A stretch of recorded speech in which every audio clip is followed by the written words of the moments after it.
उम्मीद है दोस्तों आप सब लोग बढ़िया होंगे और स्टॉक मार्केट से अच्छा खासा पैसा कमा रहे होंगे। आज 9 अगस्त है और रिलायंस कम्युनिकेशन के बारे में बात करते हैं। रिलायंस कम्युनिकेशन में नई अगर हम एंट्री लेना चाहें तो वो सही कीमत क्या हो सकती है जहां पे हम फंसे ना और हम एंट्री लें, वहीं से स्टॉक ऊपर की तरफ भागना चालू हो जाए। कभी कभी ऐसा होता है कि हम एंट्री लेते हैं और स्टॉक नीचे की तरफ गिरना चालू हो जाता है और फिर फंस जाते हैं। हालांकि आप में से कई सारे इन्वेस्टर ऐसे होंगे जो स्टॉक में पहले से फंसे हुए होंगे को स्टॉक 840 रुपये का हुआ करता था, है ना कभी। और मार्केट में 2007-2008 में जो स्टॉक्स की पिटाई हुई उसकी मार ये भी नहीं झेल पाया और 171 रुपया कभी ट्रेड किया, खुद को बना के रख पाया, सस्टेन करने की कोशिश की 30 अगस्त 2013, लेकिन टूट गया। उसके बाद अभी 3 रुपये 5 पैसे ट्रेड कर रहा है, कभी 60 पैसे ट्रेड कर रहा था।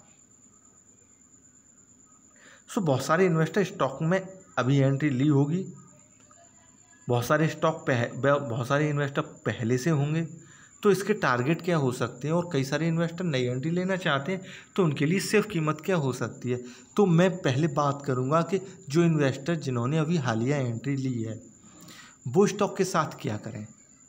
फिर उसके बाद मैं बताऊंगा कि स्टॉक में जो नई एंट्री लेना चाहते हैं वो किस कीमत पर एंट्री लें, और फिर उसके बाद कि इसके टारगेट क्या हो सकते हैं। अगर आप पहले से स्टॉक में हैं तो आप चैनल को सब्सक्राइब कीजिए, वीडियो को लाइक कीजिए और चैनल को ज्वाइन जरूर कीजिए। सब्सक्रिप्शन के बगल में ही ज्वाइन का बटन होता है, ज्वाइन कीजिए और आप अपनी प्रॉब्लम है वो मेरे से ओपनली शेयर कर सकते हैं, चाहे आपकी पर्सनल प्रॉब्लम हो किसी स्टॉक के रिगार्डिंग, या फिर कोई आप नया स्टॉक ख़रीदना चाहते हैं, उस स्टॉक के बारे में आप मेरे से पूछना चाहते हैं, जो भी मेरी सलाह लेना चाहते हैं। बहरहाल अब आते हैं हम इसके 1 साल के प्राइस मूवमेंट पे। काफ़ी कमाल का है क्योंकि मैंने तो ये बहुत सस्ती कीमतों से ख़रीद के रखा हुआ है, ठीक ना। जैसे मैंने बताया आपको कि ये 60 पैसा का हुआ करता था, मेरे पास उन्हीं कीमतों से है, 70-75 पैसे से है। लेकिन जो मई में इसमें मूवमेंट आया, ठीक है, स्टॉक में इन्वेस्टर बढ़ते गए, खरीदारी होती गई।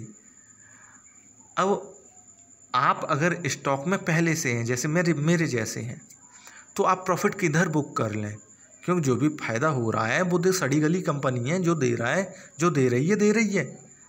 क्योंकि 5 रुपये पे अगर आप प्रॉफिट बुक कर लेते तो वो ज़्यादा होता, लेकिन अभी 3 रुपये पे जो स्टॉक ट्रेड कर रहा है यहाँ पे, ऐसे में अगर प्रॉफिट हम बुक कर ये सोचिए करेंगे नहीं ऊपर जा रहा है और स्टॉक कल नीचे गिर पड़ी तो आपने जो ख़रीदा था, लोग जो प्रॉफिट हाथ में आ रहा है वो भी निकल जाएगा। तो सबसे बेस्ट ये है कि आपको जो बेस्ट लगे अपने अकॉर्डिंग तभी आप प्रॉफिट बुक कर लीजिए। अब आते हैं दूसरी चीज़ पे कि अगर आप स्टॉक में नई एंट्री लेना चाहते हैं, ठीक है, इसके लिए मैं 3 महीने का प्राइस मूवमेंट लगाऊंगा। अगर आप स्टॉक में नई एंट्री लेना चाहते हैं तो देखिए स्टॉक ऊपर से टूट के आ रहा है 5 रुपये की कीमत से, ठीक है। 24 जून 2021 से ये टूट रहा है और फिलहाल ट्रेड कर रहा है ये 3 रुपये 5 पैसे पे। अच्छा, इसमें एक चीज़ और दिखाऊं, इसने 2 रुपये 90 पैसे का लो बनाया था जहाँ से 9 जुलाई 2021 को, वहाँ से ये ऊपर उठ गया और फिर उसी कीमत पे ये दोबारा से आया, इस कीमत से नीचे नहीं गया 30 जुलाई 2021 को, और उसी कीमत के आसपास अभी ट्रेड कर रहा है। अब भैया आप कहाँ से एंट्री ले लें, सेफ एंट्री। तो जिस हिसाब से मैं बात करता हूँ और जिन चीज़ों प्राइस एक्शन को देख के मैं बात करता हूँ, अगर आप प्राइस एक्शन के हिसाब से एंट्री लेना चाहते हैं तो आप करंट मार्केट प्राइस पे एंट्री ले सकते हैं, लेकिन स्टॉप लॉस के साथ मैं हमेशा हर स्टॉक में स्टॉप लॉस का बताता हूँ। स्टॉप लॉस का मायने एक ऐसा कीमत जहाँ से स्टॉक अगर वहाँ पे आए तो आप निकल के, भले ही आप लॉस में हो या प्रॉफिट में, निकल के वहाँ से दूर हट जाइए स्टॉक से, ठीक है। तो करंट मार्केट प्राइस आपके लिए बेस्ट है, बाकी आपके ऊपर है कि आप किस प्राइस पे एंट्री लें। और इसके बाद 2 रुपया 85 पैसा और इससे नीचे की कीमत जो भी आपको पसंद आए, 2 रुपया 80 पैसा 85 पैसा की कीमत कोई भी आपको पसंद आए वो आप स्टॉप लॉस के तौर पे यूज करके इसमें एंट्री ले सकते हैं। अगर ऊपर उठेगा स्टॉक तो प्रॉफिट आपका होगा, और स्टॉक अगर नीचे जाएगा तो स्टॉक से दूर हटिए, क्योंकि जो 2 बार स्टॉक ने कोशिश की नीचे जाने की, नहीं गया, इस बार कोशिश करेगा तो चला जाएगा। और राम भरोसे स्टॉक कितना नीचे गिरेगा, ठीक है ना। अब स्टॉक में अगर आप पहले से हैं तो पहले तो स्टॉक मूवमेंट पकड़ लें, ठीक है। जैसे कि अभी ये स्टॉक्स में जिस तरह से तेजी थी अप्रैल के बाद से, इसने भी खुद को 5 रुपये का कर लिया, ठीक है। अब ये स्टॉक 5 रुपये से ऊपर उठ जाए, 6 रुपये आ जाए, कुछ अच्छा होने लगे, तो सबसे पहले देखिए स्टॉक के पास बड़ा स्टॉक है तो टारगेट भी बड़े होंगे, लेकिन मैं अपनी फिंगर टिप से ही जब वीडियो रिकॉर्ड करता हूँ तो इधर से उधर करता हूँ, तो आप इग्नोर कर दीजिए। 40 रुपया से लेके 45 रुपये के बीच में स्टॉक का पहला टारगेट होगा, जब इसमें मूवमेंट आएगा। और ठीक है कि मूवमेंट आ गए, हमने देख लिया और हमने ऐसे शॉर्ट टर्म के लिए ख़रीद के रखा है, तो आप इतनी कीमत के लिए तो ख़रीद के रखें। अब उसे आने में कितना भी टाइम लग जाए, कंपनी भले ही डूब जाए या फिर को वो आपके टारगेट को अचीव कर ले, आप दोनों में से किसी एक बात पर रहिए।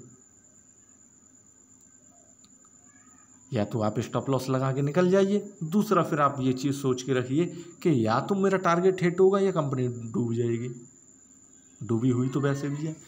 अब उसके बाद स्टॉक का नेक्स्ट टारगेट आएगा नवंबर 2015, 84 रुपया, जहाँ से ये टूटा था। इसने कोशिश की थी यहाँ से ऊपर उठने की, लेकिन फिर टूट गया, तो फिर 84 रुपया और 90 रुपया के बीच में, 80 और 90 रुपये के बीच में इसका दूसरा टारगेट और तीसरा टारगेट और इम्पोर्टेंट टारगेट। अब ये इम्पोर्टेंट इसीलिए कि यहाँ से इसने 2 बार ऊपर जाने की कोशिश की, 2013 में, 2014 में, तो वो है 120 रुपया से 140 रुपया के बीच में। अब 120 रुपया और 140 रुपये की कीमत तोड़ के ये ऊपर उठ गया और इसने 170 रुपये पार कर लिया। फिर उसके बाद स्टॉक कंटिन्यूस ऊपर जाता रहेगा, बस प्रॉब्लम इतनी है, बस मूवमेंट आ जाए। तो मैंने जो 3 टारगेट बताए शॉर्ट टर्म के लिए, आप नोट करके रख लीजिए। इससे ये आपको मालूम पड़ेगा कि स्टॉक नीचे जा रहा है तो हम निकल जाएं, ऊपर जा रहा है तो आप बने रहें। तो वीडियो देखने के लिए थैंक यू, लाइक कीजिए अच्छी लगी हो तो, और चैनल को ज्वाइन जरूर कीजिए। Thank you very much.